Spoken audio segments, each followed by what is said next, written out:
6 months ago, in late July 2023, I uploaded this composite video of astronomer J Allen Hynek stating very plainly that, by way of Project Blue Book, the U.S. Air Force deliberately misinformed the nation's media regarding the UFO phenomenon so as to avoid exciting the public.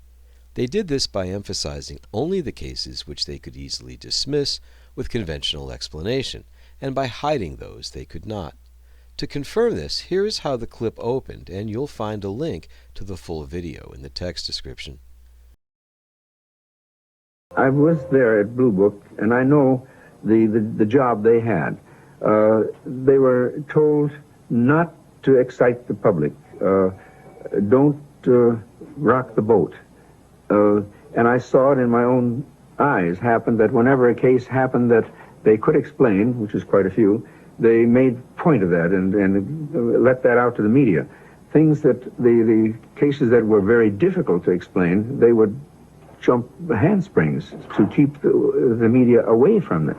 For they had a job to do, to, whether rightfully or wrongly, to keep the public from getting excited. A few days ago, a channel subscriber privately advised that this key contribution, which also features astronomer and ufologist Jacques Vallée, was being censored by the technique now dubbed view count decimation. In the early morning hours, the subscriber would check the view count and then come back in the afternoon to notice that all those views accumulated the previous evening and night had been, as he put it, wiped out, obliterated, eradicated.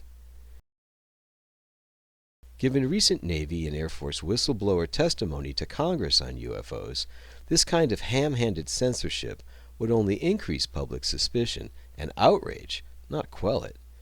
To prove to both skeptics and trolls that this really is happening, I started recording daily evidence of the count's rise and fall, which I present now on the right, while the rest of the original video plays on the left.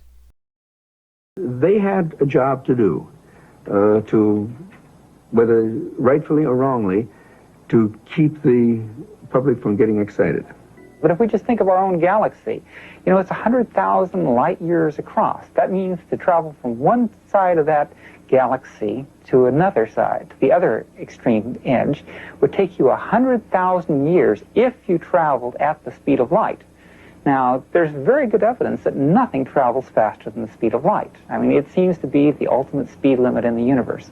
If, however, aliens know something we don't, suppose they are able to transform space and time or manipulate space and time in some way, or travel in other dimensions, then all things are possible.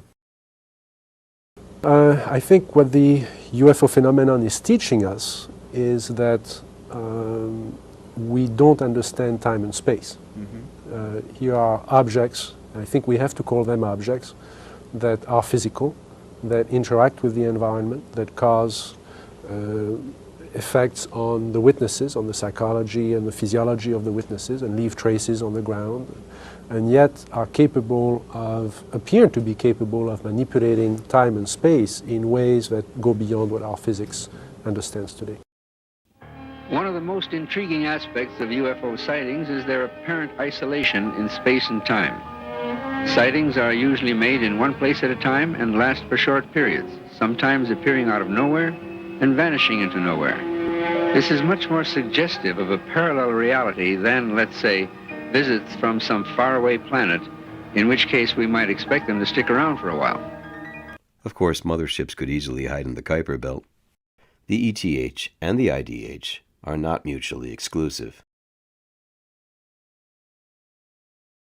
This channel has 5,445 subscribers, but once again around noon on the 29th of February, the views that had accumulated overnight were stripped from this landmark video in an effort to discourage humans from researching the details of disclosure.